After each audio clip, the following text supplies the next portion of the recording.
Mr Chairman, it's a delight to be before the House and part of a blue-green government that is making such strong progress around some of the key environmental issues facing the nation.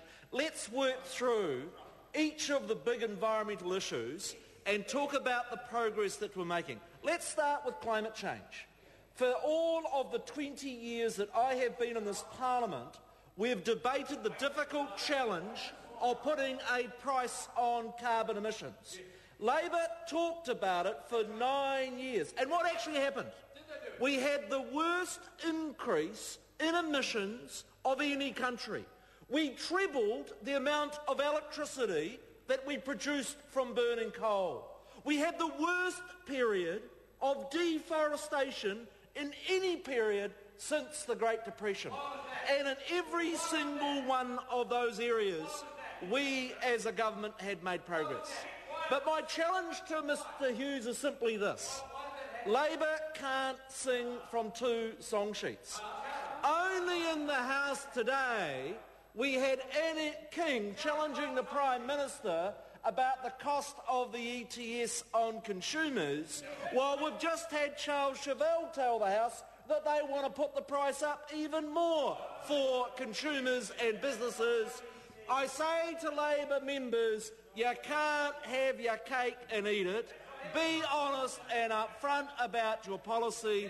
The reality is that this blue-green approach that we take to climate change and other areas is the right approach for this country of ours. Let me take a really important second issue, and that's water policy. Now, in the area of water policy, this country has got an enormous challenge. I'm sure that members of the government will remember the 2003 Water Programme of Action. The Water Programme of Action. And I challenged Charles Chauvel over how many NPSs did the government deliver on water in its 9 years? Zip. How many national environment standards did Labor deliver on water in 9 years? Zip.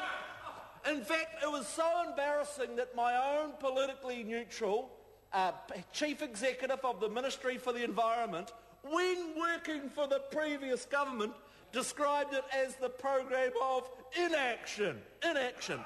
So what are the actions you've seen from this government to deal with those challenges of water? Let me go through each of them. Firstly, we are not going to manage water unless we measure it. And myself and my colleague David Carter have brought in a very basic, important measure in water, and that is to require metering. You can't manage what you don't measure. We're going to move from 35% of water being metered to 98% in a period of just 5 years, a very important step for water management.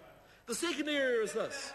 We have had the courage to make the difficult decisions around the water challenge in Canterbury. The truth is the previous government sat on its hands and did nothing about the problems in Environment Canterbury, and those commissioners are doing a sterling job of making real progress about the region of New Zealand in which there are big water challenges. But let's talk money, because this is the estimates. Let me give you these figures.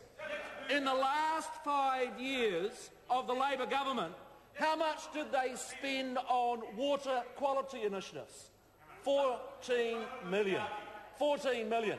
How much does this budget provide for in terms of the first 5 years of this government's commitment on water quality? And remember, we are dealing with the biggest downturn, the tightest budgetary process we've faced. Not 14 million, not 14 million, 94 million. $94 million being spent on dealing with water quality issues in the Waikato, water quality issues in Lake Rotorua, Lake Rotowiri, water quality issues in Lake Taupo. So I say to members opposite, don't stand up in this House and say that members of this government do not value water quality, when in the tightest economic period since the Great Depression, we have increased by 5-fold the amount that we are spending in that important area of work. I call Charles